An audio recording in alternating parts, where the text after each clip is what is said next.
అందరికీ నమస్కారం, శుభోదయం. Welcome to profit master. ఇవాళ 6th December Wednesday.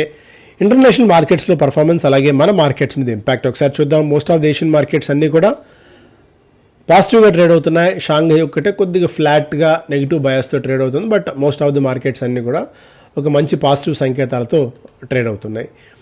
Last trading session రోజున అమెరికన్ మార్కెట్స్లో కొద్దిగా బలహీనత మనకు కనిపించింది. బట్ స్టిల్ నాస్డాక్ ఒక 0.3% మేర లాభాలతో ట్రేడ్ అయింది. డౌ జోన్స్ మాత్రం కొద్దిగా రెండో రోజు కూడా బలహీనపడింది. ఆయిల్ బ్రెంట్ క్రూడ్ $77 దగ్గర యాజ్ ఆఫ్ నో ట్రేడ్ అవుతుంది. గోల్డ్ $2038 దగ్గర యాజ్ ఆఫ్ నో ట్రేడ్ కావడం చూస్తున్నాం. సో ఏషియన్ మార్కెట్స్ నుంచి ఉన్న పిక్చర్ ఆర్ ఇంటర్నేషనల్ మార్కెట్స్ నుంచి ఉన్న పిక్చర్ అంత నెగిటివ్గా అయితే ఏమీ లేదు. సో దాని గురించి మనం పెద్దగా వరీ కావాల్సిన అవసరం లేదు. యాపిల్ మార్కెట్ క్యాప్ $3 ట్రిలియన్ మార్క్ని క్రాస్ చేసింది. Moody's cuts China's credit outlook to negative on rising debt risk. So చైనాకి పదే పదే నెగిటివ్ న్యూస్లు వస్తూనే ఉన్నాయి. ఇప్పుడు మూడీస్ రేటింగ్ కట్ చేస్తూ క్రెడిట్ అవుట్లుక్ని నెగిటివ్గా మార్చింది. దీనితో అక్కడ అప్పుల పరిస్థితి కొద్దిగా చేజారిపోతుంది. రియల్ ఎస్టేట్ కూడా ఒక పెద్ద క్రైసిస్ లాంటిది ఏమన్నా రావచ్చేమో అన్న ఒక భయాలు, ఆందోళనలు కనిపిస్తున్నాయి చైనాలో.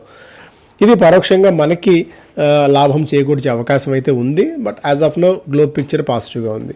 స్టాక్స్ పరంగా మామా అర్త్ ఈ హోనాసాలో venture capitalist company Fireside పార్షల్గా స్టేక్ సేల్ చేసింది. నిన్న Bank of India qualified institutional placement ద్వారా నిధులు సమీకరించిపోతుంది. ₹105.42 ఫ్లోర్ ప్రైస్ ఫిక్స్ చేశారు. దాల్మియా భారత్ పునీత్ యదు దాల్మియాని ఎండి అండ్ సిఇఓగా నియమించింది 5 ఏళ్ల కాలానికి.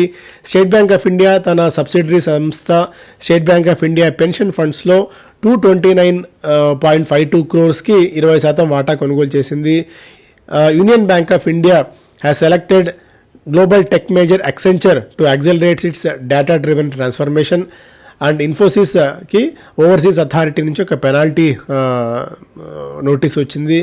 Bharati Airtel said it has received a penalty of 3.95 lakhs under the CGST act. Okay, ఇవి స్టాక్స్ పరంగా చూస్తేనేమో. ఎకనామిక్ టైమ్స్ ఫస్ట్ పేజ్లో Adani stocks zoom up to 20% in best single day show. So ఇక్కడ అదానీ గ్రూప్ స్టాక్స్కి ఒక మేజర్ పాజిటివ్ న్యూస్ వచ్చింది. DFC ఏదైతే US agency ఉందో, యుఎస్ ప్రభుత్వ సంస్థ డిఎఫ్సి హిండన్బర్గ్ ఛార్జెస్ని ఇర్రెలవెంట్ అన్నట్టుగా దాదాపుగా కొట్టేసింది అన్నట్టుగా ఒక సంకేతాన్ని ఇక్కడ మనం చూడవచ్చు. ఎందుకంటే వాళ్ళు అదానీ పోర్ట్స్ అండ్ SEZకి మెజారిటీ లోన్ ఇవ్వబోతున్నారు శ్రీలంకలో ఒక పోర్ట్ కన్స్ట్రక్ట్ చేయడానికి. అలా లోన్ ఇస్తున్న తరుణంలో హిండన్బర్గ్ ఇచ్చిన రిపోర్ట్ని కూడా ఒకసారి ఓవరాల్ గ్రూప్ మీద వాళ్ళు పరిశీలించారు. అయితే ఆ హిండన్బర్గ్ ఇచ్చిన రిపోర్ట్ హిండన్బర్గ్ ఛార్జెస్ ఇర్రెలవెంట్గా ఉన్నాయి అన్నట్టుగా కొట్టిపారేసింది. అయితే ఎప్పటికప్పుడు గ్రూప్కి సంబంధించి, ఎందుకంటే పెద్ద గ్రూపు అండ్ భారీ ఎత్తున లోన్ ప్రభుత్వం నుంచి వస్తుంది కాబట్టి కొద్దిగా అప్రమత్తంగా ఉంటూ ఎప్పటికప్పుడు వాటిని పరిశీలిస్తూ ఉండే పరిస్థితి ఉంటుంది. బట్ డిఎఫ్సి అలా కొట్టిపారేసిన తరుణంలో సో హిండన్బర్గ్ రిపోర్ట్ తేలిపోయిందా, అదానీ గ్రూప్ అంతా కడిగిన ముత్యంలా ఉందా అన్న ఒక ఆలోచన వచ్చి సో మళ్ళీ మోస్ట్ ఆఫ్ ది స్టాక్స్ అన్ని కూడా చాలా స్ట్రాంగ్గా ఇక్కడ పెరగడం చూసాం.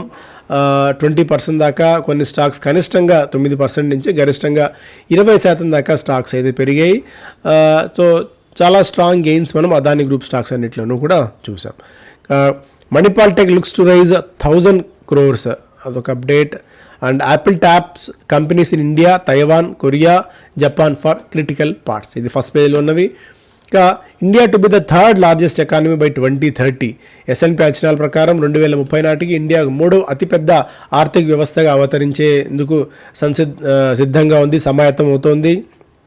అయితే says strong logistics framework key to increase share of manufacturing. ఇక్కడ మనం ఇంతకుముందు కూడా చెప్పుకున్నట్టు మ్యానుఫ్యాక్చరింగ్ హబ్గా ఇండియా అవతరించాల్సిన అవసరం ఉంది చైనాను బీట్ చేయాలి అంటే. బట్ అందులో మనం చాలా వెనకబడి ఉన్నాము. ఈ మ్యానుఫ్యాక్చరింగ్ విషయంలో ఒక ఫ్రేమ్వర్క్ని మనం పటిష్టంగా చేసుకుంటే సో మరింత వేగంగా ముందుకు దూసుకెళ్లే అవకాశం ఉంది. బట్ మ్యానుఫ్యాక్చరింగ్లో ఇక్కడి నుంచి మ్యానుఫ్యాక్చరింగ్ కంపెనీస్ మరింతగా ఒక మంచి వృద్ధిని నమోదు చేసే అవకాశం అయితే చాలా స్పష్టంగా కనిపిస్తుంది. And delivery volumes surge on FPI buying, clear election mandate. ఇంకా ఈ 4 రాష్ట్రాల్లో వచ్చిన ఈ సెమీఫైనల్స్ చాలా స్ట్రాంగ్గా వచ్చిన తరుణంలో ఇది ప్రీ ఎలక్షన్ ర్యాలీ, అంటే ఓవరాల్గా ఎలక్షన్ మ్యాండేట్కి, మేజర్ ఎలక్షన్స్కి, జనరల్ ఎలక్షన్స్కి మధ్య ఒక ఇంటర్మీడియట్ అప్పుడప్పుడు చిన్న బ్రేక్స్ పాస్ తీసుకున్నా కూడా, మార్కెట్స్ కరెక్ట్ అయినా కూడా, బట్ ఓవరాల్ పిక్చర్ అయితే స్ట్రెంత్గా కనిపిస్తుంది. అయితే భారీ ఎత్తున మనీ కమిట్ చేయడం అనేది కొద్దిగా రిస్కీ బెట్ అయితే ఉంది, దాన్ని అయితే కాదనిలే. వాల్యుయేషన్స్ పాయింట్ ఆఫ్ వ్యూలో మోస్ట్ ఆఫ్ ది సెక్టార్స్ అన్ని కూడా చాలా స్ట్రాంగ్గా పెరిగి ఉన్నాయి.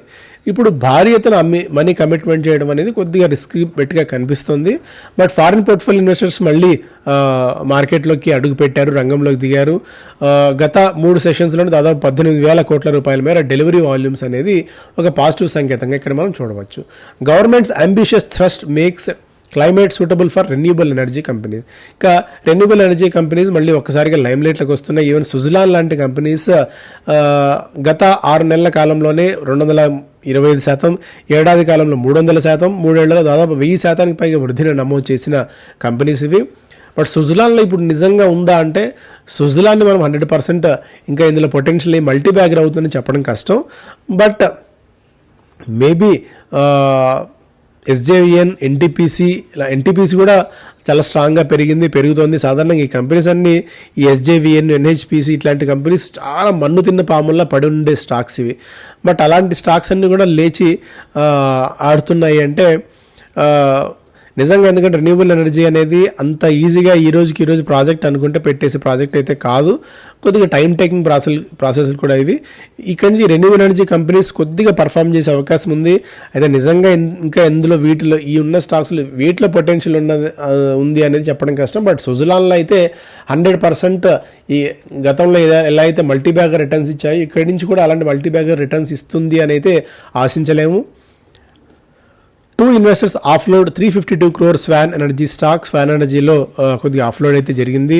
Sapphire Foods, Mauritius company sells stake in Sapphire Foods for 378 crores.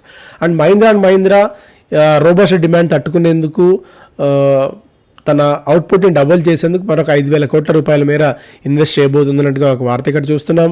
Fossil ఫ్యూయల్స్ని, battery operated models మీద కూడా వీళ్ళు దృష్టి పెట్టారు.